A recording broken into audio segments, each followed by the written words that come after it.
Hello friends, आज हम व्यवस्था सिद्धांत के बारे में डिस्कस करेंगे। व्यवस्था सिद्धांत, जैसा कि हम सब जानते हैं, राजनीतिक सिद्धांत में सबसे पहले परंपरागत दृष्टिकोण, आधुनिक दृष्टिकोण, उसके बाद व्यवहारवाद, उसके बाद उत्तर व्यवहारवाद, उसके बाद उत्तर आधुनिकतावाद और उसके बाद हम व्यवस्था सिद्धांत की बात करते हैं।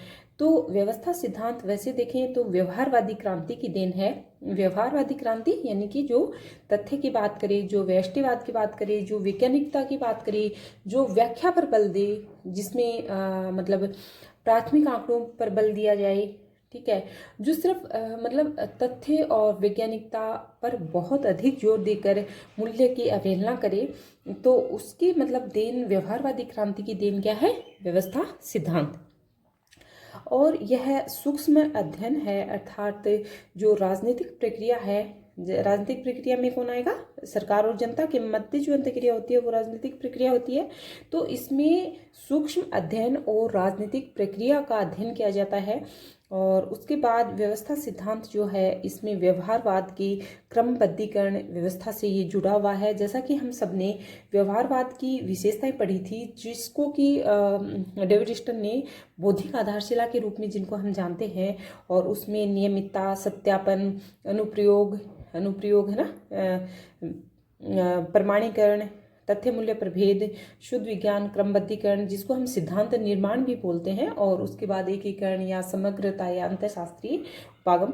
तो इस तरीके से हमने 8 जो विशेषताएं हैं डेविड स्टन के द्वारा जो व्यवहारवाद की बताई गई हैं, जिनको कि हम मतलब व्यवहारवाद की बौद्धिक आधारशिला के नाम से भी जानते हैं, तो उसमें जो इनकी विशेषता है क्रमबद्धीकरण, जिसको सिद्धांत निर्माण भी कहते हैं, व्यवस्थीकरण भी कहते हैं, ये विशेषता कई बार क्वेश्चन एग्जाम में ये भी पूछा गया है कि व्यवहारवाद की क्रमबद्धीकरण व्यवस्था किससे जुड़ी हुई है? तो या तो इसमें आ जाएगा सिद्धांत निर्माण ऑप्शन में है तो, और अगर सिद्धांत निर्माण नहीं है तो व्यवस्थीकरण, ठीक है। तो इससे ये विशेषता जुड़ी हुई है। ओके, अब हम बात करते हैं व्यवस्था सिद्धांत का विकास क्रम। तो सबसे पहले जीव शास्त्र में जो व्यवस्था सिद्धांत है वो किसके द्वारा दिया गया था? बर्टन लेन्फी के द्वारा। और उसके बाद जो है मानव शास्त्र में आया, और ये मतलब सब्जेक्ट वाइज भी हमें क्रम ध्यान रखना है, और किस विषय में किसके द्वारा व्यवस्था सिद्धांत पहली बार दिया गया और किसके द्वारा दिया गया है, तो ये भी हमें ध्यान रखना है। तो सबसे पहले कौन सी विषय में आया? जीव शास्त्र। जीव शास्त्र के बाद मानव शास्त्र, और मानव शास्त्र में लेवी स्ट्रास के द्वारा दिया गया। मानव शास्त्र में जैविक और सांस्कृतिक दोनों का अध्ययन किया जाता है, जबकि समाज शास्त्र में सामाजिक और सांस्कृतिक अध्ययन किया जाता है। तो समाज शास्त्र में मानव शास्त्र के बाद आया, और इसमें देने वाले विचारक कौन है? दुर्खिम, टॉलकट पार्सन्स, रेडक्लिफ ब्राउन और ई मेलोनवस्की। कौन कौन से विद्वान हैं? दुर्खिम, टॉलकट पार्सन्स, रेडक्लिफ ब्राउन और ई मेलिनोवस्की। तो ये हमें ध्यान रखना है। जीव शास्त्र बर्टन लेन्फी, मानव शास्त्र लेवी स्ट्रास, और समाज शास्त्र दुर्खिम, टॉलकॉम पार्सन्स और रेडक्लिफ ब्राउन और ई मेलिनोवस्की। तो ये हमें ध्यान रखना है। समाज शास्त्र के बाद राजनीति शास्त्र में आया। राजनीति शास्त्र में जैसा मैंने आपको बताया, David Easton, Almond Powell, David Apter, Martin Kaplan और पैट्रिक सोरेकिन। कौन कौन है विचारक? David Easton, Almond Powell, David Apter, Martin Kaplan और पैट्रिक सोरेकिन। तो ये हमने विकास देखा। और उसके बाद हम बात करते हैं जीव शास्त्र में। जैसे मैंने आपको बताया कि बर्टन लेन्फी के द्वारा व्यवस्था सिद्धांत देते हैं और कहते हैं कि मानव शरीर एक व्यवस्था है, क्योंकि मानव के विभिन्न अंग अंतर्निर्भर हैं। तो जीव शास्त्र में जो है वो जैविक पक्ष का अध्ययन किया जाता है, ये तो हम सब जानते हैं। और जैविक पक्ष यानी कि एक मानव के अंग एक दूसरे पर निर्भर हैं, जो व्यवस्था है वो एक शरीर की तरह है। तो ऐसा करके बर्टन लेन्फी जो है व्यवस्था सिद्धांत अपना प्रस्तुत करते हैं। नेक्स्ट, मानव शास्त्र। इसमें फ्रांसीसी विद्वान जो लेवी स्ट्रॉस है, उसने प्रतीकों के अध्ययन के माध्यम से व्यवस्था सिद्धांत प्रस्तुत किया है, और कहा है कि ये प्रतीक समाज में व्यवस्था बनाए रखने का कार्य करते हैं। और यह भाषा वैज्ञानिक जो एडवर्ड सापिर थे उनसे बहुत अधिक प्रभावित थे, और यह व्यवस्था को संरचनावाद नाम देते हैं। तो ये हमें ध्यान रखना है। जो फ्रांसीसी विद्वान लेवी स्ट्रॉस हैं, वो मानव शास्त्र में जो है व्यवस्था सिद्धांत देते हैं और ये कहते हैं कि जो प्रतीकों के माध्यम से व्यवस्था सिद्धांत प्रस्तुत करते हैं और ये कहते हैं कि ये प्रतीक जो हैं ये व्यवस्था में यानी समाज में व्यवस्था बनाए रखने, मतलब यहाँ पर इम्पोर्टेंस लेवी स्ट्रॉस किसको देते हैं, प्रतीकों को। और ये जो एक भाषा वैज्ञानिक हैं एडवर्ड सापिर, उनसे बहुत अधिक प्रभावित थे और ये व्यवस्था को जो है वो संरचनावाद का नाम देते हैं। तो ये हमें ध्यान रखना है, व्यवस्था को क्या नाम देते हैं, संरचनावाद। और प्रतीकों के माध्यम से व्यवस्था सिद्धांत प्रस्तुत करते हैं और प्रतीक समाज में व्यवस्था बनाए रखने का कार्य करते हैं। और ये एडवर्ड सापिर से प्रभावित हैं, जो कि एक भाषा वैज्ञानिक थी। ओके, अब हम नेक्स्ट बात करते हैं जीव शास्त्र में सबसे पहले, उसके बाद मानव शास्त्र में, उसके बाद समाज शास्त्र में आया। तो समाज शास्त्र में जो इमाइल दुर्खिम है, ये एक ऑस्ट्रेलियन जनजातियों में पाई जाने वाली जो टोटम वस्तु, जीव, पवित्र और व्यवस्था का अध्ययन करते हैं और कहते हैं कि ये टोटम पूरे समाज को जोड़कर व्यवस्था। ये टोटम नाम क्यों देते हैं, टोटल, इसको हम इस तरीके से याद रखते हैं कि टोटम यानी टोटल यानी कि पूरे समाज को जोड़कर एक व्यवस्था का कार्य करते हैं, मतलब पूरे समाज को जोड़ दिया। टोटल को हम टोटल तरीके से याद रखेंगे तो हमें याद रहेगा टोटम व्यवस्था का अध्ययन करते हैं और ये टोटम जो है वो पूरे समाज को जोड़ने का है कि जो व्यवस्था का कार्य जो टोटम है वो करता है। तो ये हमें ध्यान रखना है। ये ऑस्ट्रेलिया की जो जनजातियां हैं वहाँ पाई जाने वाली एक प्रथा है टोटम, और उसका अध्ययन जो है इमाइल दुर्खिम करते हैं। तो ये हमें ध्यान रखना है, दुर्खिम जो है वो टोटम व्यवस्था का अध्ययन करते हैं और टोटम जो है वो पूरे समाज में को जोड़कर व्यवस्था का कार्य करता है। ओके, नेक्स्ट है टोलकट पार्सन्स। जो टोलकट पार्सन्स हैं ये अपनी व्यवस्था सिद्धांत को प्रकार्यात्मक आदेश का नाम देते हैं। तो किसका नाम देते हैं, प्रकार्यात्मक आदेश का। और इसे होब्सियन प्रॉब्लम ऑफ ऑर्डर का नाम दिया जाता है और यह व्यवस्था के 4 कार्य बताते हैं। तो टोलकट पार्सन्स हमें ध्यान रखना है, प्रकार्यात्मक आदेश का नाम देते हैं और प्रकार्यात्मक आदेश को ये होब्सियन प्रॉब्लम ऑफ ऑर्डर का नाम भी देते हैं और ये व्यवस्था के 4 कार्य बताते हैं। सबसे एक G, I और L। तो A से बताते हैं ये एडेप्शन यानी कि अनुकूलन, G से गोल यानी लक्ष्य, I से इंटीग्रिटी यानी एकता और L से लिटरेसी यानी तनाव प्रबंध। तो ये हमें ध्यान रखना है, टोलकट पार्सन्स ने जो है वो व्यवस्था के 4 कार्य बताए हैं, AGIL। ए से एडेप्शन, गोल, इंटीग्रिटी और लिटरेसी। ओके, तो ये हमें ध्यान रखना है, अनुकूलन, लक्ष्य, एकता और तनाव प्रबंधन। ठीक है, तो ये हुआ टोलकट पार्सन्स। उसके बाद जो है समाजशास्त्र में जो तीसरे विचारक हैं वो कौन है, रैडक्लिफ ब्राउन।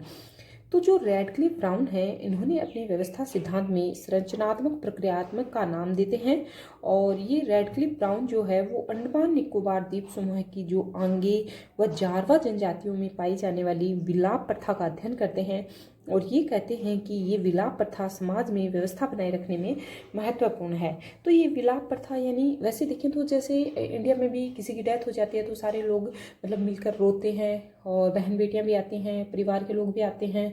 तो इस तरीके से उसी को विलाप प्रथा ये कहते हैं और ये कहते हैं कि ये जो विलाप प्रथा है वो भी समाज में व्यवस्था बनाए रखने की, यानी कि जो लोग आपस में शादी ब्याह में भी जिनका आना जाना नहीं होता है वो मतलब एक दुख के अवसर पर लोग आते हैं और ये हमारे यहाँ कहा भी गया है, चाहे मतलब खुशी में किसी के यहाँ जाओ ना जाओ लेकिन दुख में ज़रूर जाना चाहिए। तो वो जो विलाप प्रथा है जो हमारे इंडिया में भी है, लेकिन जो रैडक्लिफ ब्राउन है इन्होंने अंडमान निकोबार द्वीप समूह में ये आंगे जारवा जनजातियाँ पाई जाती हैं। तो आंगे और जारवा जनजातियों में ये विलाप प्रथा जो है वो भी पाई जाती है। तो विलाप प्रथा का अध्ययन इन्होंने आंगे और जारवा जनजातियों का किया और कहा कि जो ये विलाप प्रथा है ये व्यवस्था बनाए रखने में महत्वपूर्ण है। तो ये हमें ध्यान रखना है और अपने व्यवस्था सिद्धांत को क्या नाम देते हैं, ये संरचनात्मक प्रक्रियात्मक नाम देते हैं। तो हम लोगों ने क्या देखा, समाजशास्त्र में दुर्खिम के बारे में देखा, टोलकट दुर्खिम ने क्या नाम दिया, टोटम, टोटम जनजाति हम लोगों ने देखा। टोटम के लिए इन्होंने बताया था कि जो ऑस्ट्रेलिया में जो जनजाति पाई जाती है उसमें टोटम जो जनजाति है उसके बारे में इन्होंने बताया। और ये कहते हैं कि जो टोटम है वो पूरे समाज में एक व्यवस्था का कार्य, मतलब पूरे समाज को जोड़कर व्यवस्था कार्य करता है। उसके बाद टोलकट पार्सन्स देखा हमने। टोलकट पार्सन्स जो हैं वो अपने व्यवस्था सिद्धांत को जो प्रकारात्मक आदेश नाम देते हैं, और ये होप्शियन प्रॉब्लम ऑफ ऑर्डर जो है वो भी नाम दिया जाता है। और व्यवस्था के 4 कार्य बताते हैं, AGIL, एडिप्शन, गोल, इंटीग्रिटी और लिटरेसी, यानी अनुकूलन, लक्ष्य, एकता और तनाव प्रबंधन। उसके बाद हमने देखा रेडक्लिफ ब्राउन, तो ये अपनी व्यवस्था सिद्धांत को संरचनात्मक प्रकार्यात्मक नाम देते हैं। और ये जो है अंडमान निकोबार में जो जाति पाई जाती है आंगे और जारवा, इनमें जो विलाप प्रथा पाई जाती है उससे पर ये अध्ययन करते हैं। और ये कहते हैं कि जो ये विलाप प्रथा है ये समाज में व्यवस्था बनाए रखने में महत्वपूर्ण है। तो इस तरीके से हम लोगों ने डिस्कस किया। तो अभी हम लोगों ने जीवशास्त्र बटनलेनफी के बारे में देख लिया है, और मानव शास्त्र के बाद उसके बाद समाजशास्त्र में जो है व्यवस्था सिद्धांत आता है। और नेक्स्ट हम बात करते हैं कि ई मेलिनोवस्की। तो ई मेलिनोवस्की जो है वो ये सबसे पहले समाज वैज्ञानिक हैं, ठीक है। ये पहले समाज वैज्ञानिक हैं जिन्होंने जो है सहभागी अवलोकन का प्रयोग करते हुए प्राथमिक आंकड़ों का संकलन किया है। तो ये हमें ध्यान रखना है, ये क्या है, एक समाज वैज्ञानिक है और इन्होंने सहभागी अवलोकन का प्रयोग करते हुए प्राथमिक आंकड़ों का संकलन किया है। तो ये प्राथमिक आंकड़े मतलब व्यवहारवादी जो क्रांति है उसी की देन है व्यवस्था सिद्धांत। तो जो मेलिनोवस्की हैं इन्होंने समाज वैज्ञानिक हैं ये, और इन्होंने सहभागी अवलोकन का प्रयोग करते हुए प्राथमिक आंकड़ों का संकलन किया। इन्होंने जो ट्रोनियार्ड जो द्वीप समूह है वहाँ की हेडा, लिंगित और टिग्रिस जनजातियाँ पाई जाती हैं, और वहाँ जो इन जनजातियों में एक पोटलेज तथा कुला प्रथा का अध्ययन किया जाता है। और पोटलेज क्या होता है, ये एक भोजन देने की प्रथा है, जैसे विवाह संबंधी, गृह निर्माण, जन्म संबंधी और मूंछ पाने वाला पोटलेज। मूंछ पाने वाला पोटलेज क्या होता है, ये जो मूंछ पाने वाला पोटलेज है वो इसमें हम इस तरीके से समझ सकते हैं, जैसे आज 2 बहन भाइयों में लड़ाई हो गई, ठीक है। जो बड़े भाई हैं उन्होंने छोटे भाई को जो है थप्पड़ मारा, ठीक है।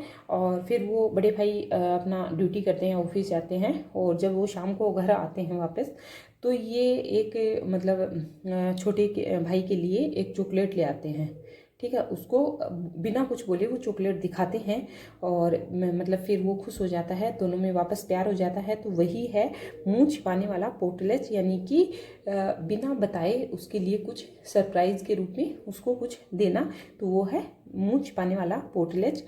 तो पोटलेज क्या है, एक भोजन देने की प्रथा है, और जैसे विवाह के अवसर पर सब लोग मतलब भोजन करवाते हैं, गृह निर्माण होता है, गृह प्रवेश पर मतलब भोजन की यहाँ हमारे इंडिया में भी परंपरा है। और जब किसी बच्चे का जन्म होता है तब भी हमारे यहाँ भोजन जो है वो पूरे मतलब सोसाइटी में करवाया जाता है। और मूंछ पाने वाला पोटलेज मैंने आपको बताया, जैसे ऐसे भी समझ सकते हैं, जैसे पापा ने बच्चे को डांटा और शाम को आते हुए घर से उसके लिए कुछ उसकी फेवरेट मिठाई, स्वीट्स या फिर बर्गर, पिज़्ज़ा जो भी वो ले आए, तो इससे वो खुश हो जाता है। तो वो हो गया मूंछ पाने वाला पोटलेज। उसके बाद है कुला प्रथा। तो कुला प्रथा पोटलेज की भांति है, ये भी एक आदान प्रदान की प्रथा ही है, विनिमय प्रथा है। और इसमें वस्तुओं का जो है वो क्लॉकवाइज और एंटी क्लॉकवाइज चक्रीय रूप से विनिमय होता है। यहाँ मुद्रा के रूप में 16वां यानी लाल शंख का हार होता है कि वो दिया जाता है, और एक मवाली यानी कि एक सफ़ेद बाजूबंद होता है वो दिया जाता है। और ये दोनों प्रथा जो है वो समाज में व्यवस्था बनाए रखने का कार्य करता है। तो ये हमें ध्यान रखना है कि जो मतलब ये एक चक्रीय रूप में घूमता है, ये हमें ध्यान रखना है। जो कुला प्रथा है वहाँ पर ऐसा नहीं है, जैसे ये हेडा है, ठीक है, ये लिंगित है और ये टिग्रिस है, ठीक है। यहाँ हम लिखेंगे लिंगित, यहाँ लिखेंगे टिग्रिस। तो जो हेडा है वो लिंगित को देगी, लिंगित टिग्रिस को देगा, टिग्रिस हेडा को देगा, हेडा लिंगित को देगा, लिंगित टिग्रिस को देगा। ऐसा नहीं है कि यहाँ हेडा है, यहाँ लिंगित है, यहाँ टिग्रिस है, तो हेडा सीधा मतलब टिग्रिस को नहीं दे सकता, टिग्रिस सीधा हेडा को नहीं दे सकता, या हेडा जो है वो लिंगित को भी नहीं दे सकता, यानी उल्टा नहीं, वो चक्रीय रूप में या तो क्लॉकवाइज या तो एंटी क्लॉकवाइज, ठीक है। ये इस तरीके से ये चक्रीय विनिमय होता है। और ये मुद्रा के रूप में देते क्या है, एक तो सोलवा देते हैं, सोला यानी लाल संग का हार होता है, और एक मवाली देते हैं, मवाली सफ़ेद बाजू बंद होता है। तो ये दोनों ही प्रथाएं, गुला प्रथा और पोर्टलेज प्रथा, ये दोनों जो हैं वो समाज में व्यवस्था बनाए रखने का कार्य करते हैं। तो ये हमें ध्यान रखना है। तो हम लोगों ने क्या डिस्कस किया, जीव शास्त्र में देखा बर्टन लेन्फी का, उसके बाद हम लोगों ने मानव शास्त्र में देखा लेवी स्ट्रॉस का, और समाज शास्त्र में हमने दुर्खिम, टोलकोट पार्सन्स और रेडक्लिफ ब्राउन और ई मेलिनोवस्की जो हैं इनके बारे में अध्ययन किया है। और अब हम नेक्स्ट चलते हैं, जो राजनीति शास्त्र है, राजनीति शास्त्र में व्यवस्था सिद्धांत जो है वो सीधे मानव शास्त्र से आया है। तो ये हमें ध्यान रखना है कि जो राजनीति शास्त्र है उसमें कहाँ से आया है, मानव शास्त्र में। वैसे अगर विकास क्रम में हम पढ़ते हैं तो हमने पढ़ा जीव शास्त्र, उसके बाद मानव शास्त्र, उसके बाद समाज शास्त्र, उसके बाद राजनीति शास्त्र। लेकिन ये क्वेश्चन आया हुआ है कि राजनीति शास्त्र में व्यवस्था सिद्धांत कहाँ से आया है या किस विषय से आया है, तो मानव शास्त्र से आया है। और राजनीति शास्त्र में व्यवस्था सिद्धांत के जो जनक हैं वो डेविड ईस्टन हैं।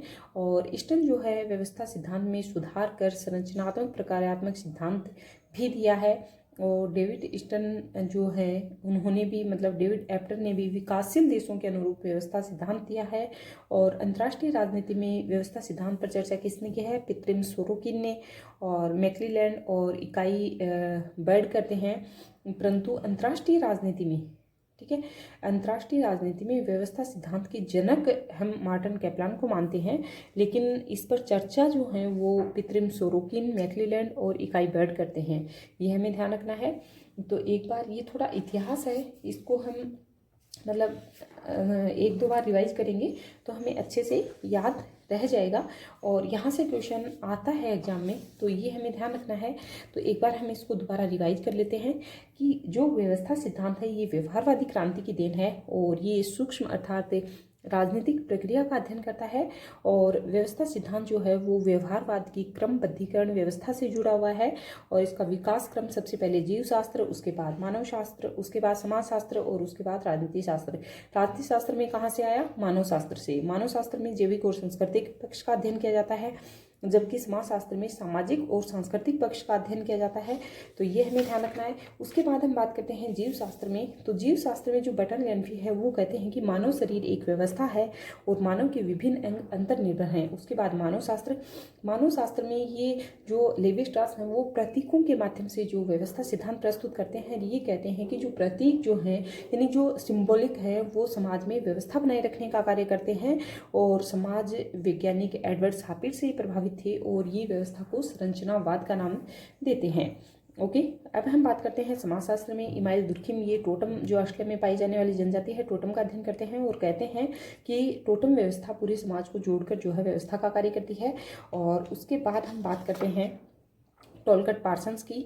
ये अपना व्यवस्था सिद्धांत प्रकार्यात्मक आदेश का नाम देते हैं व्यवस्था सिद्धांत को, और ये होप्शियन प्रॉब्लम ऑफ ऑर्डर का नाम भी देते हैं। और व्यवस्था के 4 कार्य बताते हैं, AGIL, एडेप्शन, गोल, इंटीग्रिटी और लिटरेसी। ओके, अनुकूलन, लक्ष्य, एकता और तनाव प्रबंधन। उसके बाद हम बात करते हैं रेडक्लिफ ब्राउन। तो जो रेडक्लिफ ब्राउन है ये संरचनात्मक व्यवस्था सिद्धांत को संरचनात्मक प्रक्रियात्मक नाम देते हैं। और जो अंडमान निकोबार में पाई जाने वाली आंगी और जारवा जनजातियां हैं उनमें विलाप प्रथा का ये अध्ययन करते हैं और कहते हैं कि विलाप प्रथा जो है वो समाज में व्यवस्था बनाए रखने के लिए महत्वपूर्ण है। ओके, उसके बाद हम बात करते हैं ई मेलिनोवस्की। तो ई मेलिनोवस्की जो है वो समाज वैज्ञानिक हैं और इन्होंने सहभागी अवलोकन का प्रयोग करते हुए जो प्राथमिक आंकड़े हैं उनका संकलन किया है। और इन्होंने ट्रोनयांड जो द्वीप समूह है कि हेडा लिंगित टिग्रिस जनजातियों में पाई जाने वाली जो पोर्टलेज प्रथा है यानी कुला प्रथा का अध्ययन किया है। और ये भोजन देने की एक प्रथा है, जैसे विवाह संबंधी, गृह संबंधी, जन्म संबंधी और मोक्ष पाने वाला पोर्टलेज। उसके बाद कुला प्रथा है जो कि पोर्टलेज की भांति विनिमय आदान प्रदान की प्रथा है। और ये वस्तुओं का क्लॉकवाइज, एंटी क्लॉकवाइज चक्रीय रूप से विनिमय होता है। और यहाँ मुद्रा के रूप में एक तो सोलवा, एक मवाली। सोलवा क्या होता है, लाल शंख का हार होता है, और मवाली क्या होता है, सफ़ेद बाजूबंद होता है।